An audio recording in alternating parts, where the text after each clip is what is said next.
when it comes to hunting and growing up as a hunter, there's certain brands that you just kind of end up associating yourself with.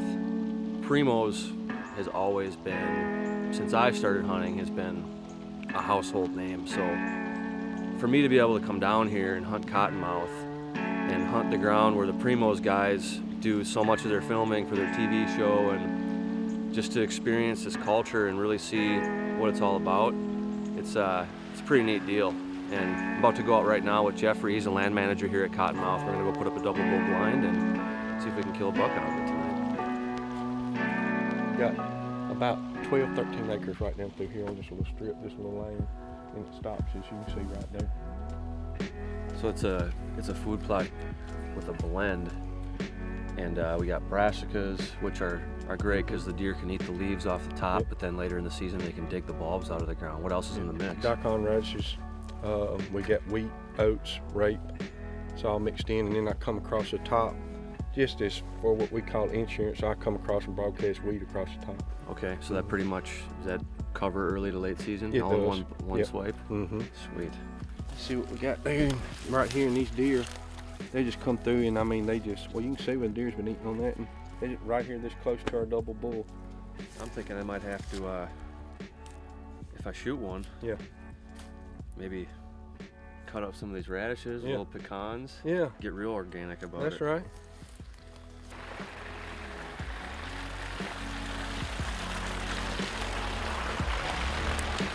So you never know, flying with guns is always questionable business, so I'm just gonna double check the zero on my rifle, but I'm guessing it's probably gonna be all right.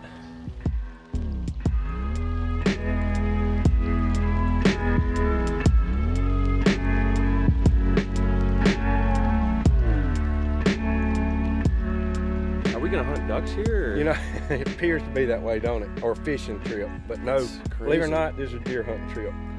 We're just dealing with the high waters from the Mississippi River. You know, the system's just setting up there around St. Louis, and it's just sitting there building, just pouring the rains in, and you see what we get on the tail end of it. So I've never seen anything like it.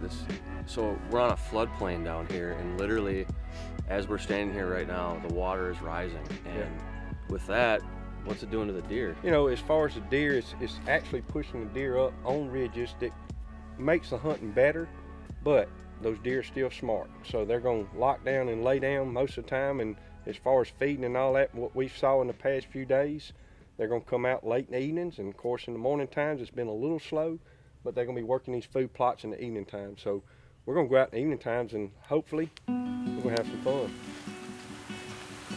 It's been raining pretty much non-stop since we got here for the last 24 hours, and I know before we even got here it was raining, so it's been raining for 2 or 3 days straight. I don't know if I've ever seen this much consecutive rain in my life, but by the sounds of it, these deer don't care. They're just itching to get out here and get a bite to eat. It's late season. It's there's still some rut activity going on, but a lot of these deer are worn out, and especially with the flooding that's been going on, they're having to expend a lot of energy, and they're having to find new places to live because they're getting pushed out of their homes due to all the flooding. It's evident if you look at the puddles, the lake, the river.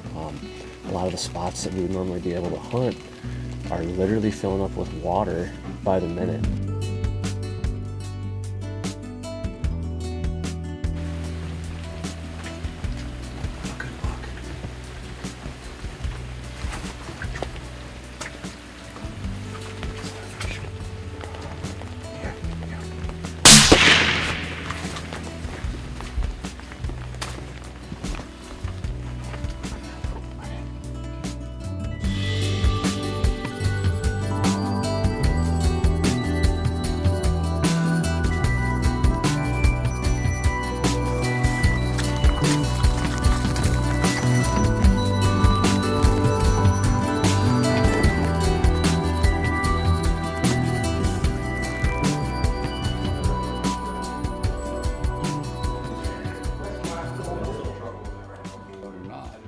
Around me knows it. So I cook. So I have my little mobile home over there. I bring in everything, and I cook from scratch everything. I don't eat any processed food. I haven't had a Coke in over 60 years.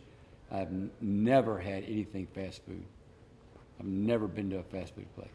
Seriously? Seriously. Wow. When Brad and them, we'd be traveling, they'd stop at McDonald's, and if I was starving, I carried walnuts and almonds everywhere I go. So I'd have walnuts, almonds, a cup of coffee. I'd buy a fish sandwich. I'd take the breading off, throw away the bread, and eat the fish. Being born and raised around a hunting and fishing family,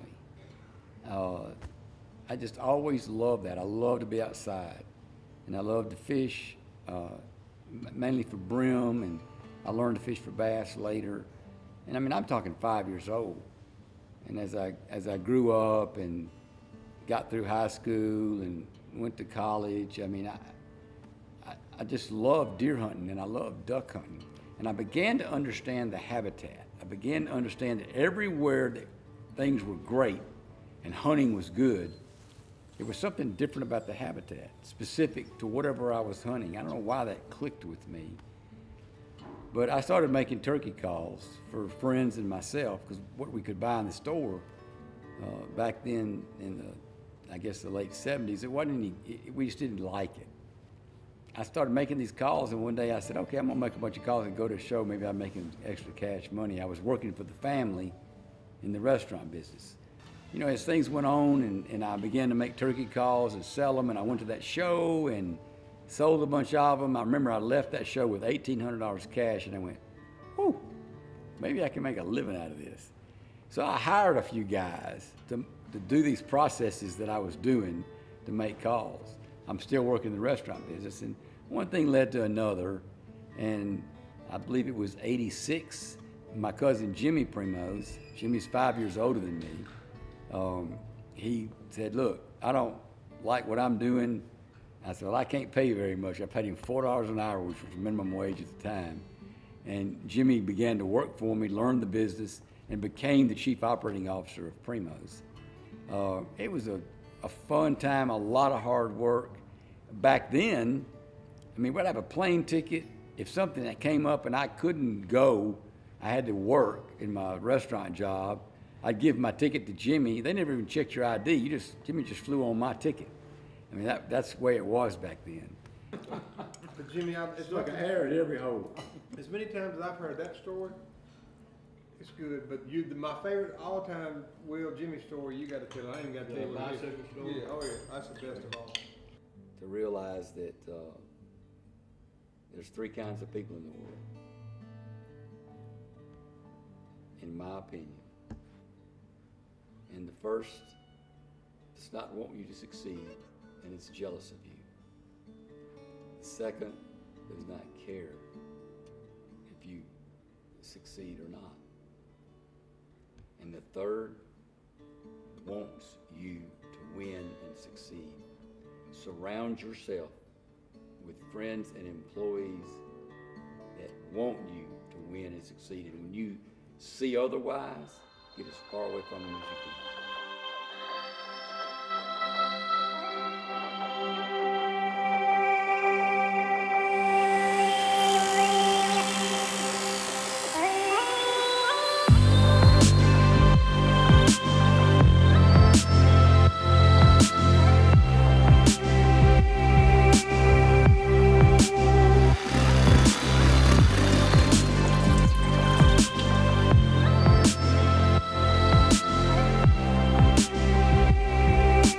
Here is a tomahawk cut back strap, so you got some of the ribs still attached for handles once this thing is actually finished. And then I'm doing a dry rub that I've experimented with a few different times. It turns out real nice.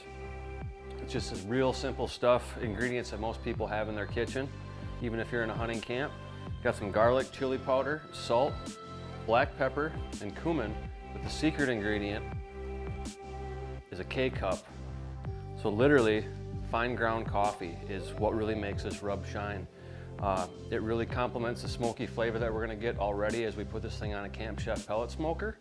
So I'm just gonna coat this thing thoroughly in dry rub, throw it on high smoke on the Camp Chef, and literally just turn the dial. I'm gonna flip it on high smoke for this tomahawk cut, and within an hour I'm gonna have perfectly cooked venison.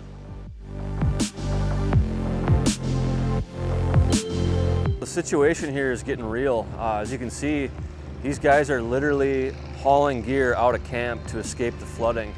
We're being surrounded on all sides. Even just standing right here, I can see water here, here, and over here. There's really one main road through here, and it's on the higher ground. So they're using a variety of equipment, tractors, trucks, basically everything they got, all hands on deck to try to get things out of here. And they're moving quickly. These guys are on a mission. Even those guys right there are putting their hand in and trying to help get stuff out of here. But the stands that are usually accessible by UTV or truck, these guys are taking boats into now. The rest of the Primos guys are here trying to film some hunts to wrap up their season, and they're having to take an outboard to get there. The river's come up another foot, and probably the main road coming in, this is the last time we'll be able to come in and go out of it today. After today, we'll have to come in around through Arkansas through the levee. Jordan and I are gonna hunt our Mississippi part, and it's totally cut off now, so we have to take a boat through the river to come around and get to it. So a little bit of a different adventure, but we got some good deer over there, and I think it's gonna be a good afternoon.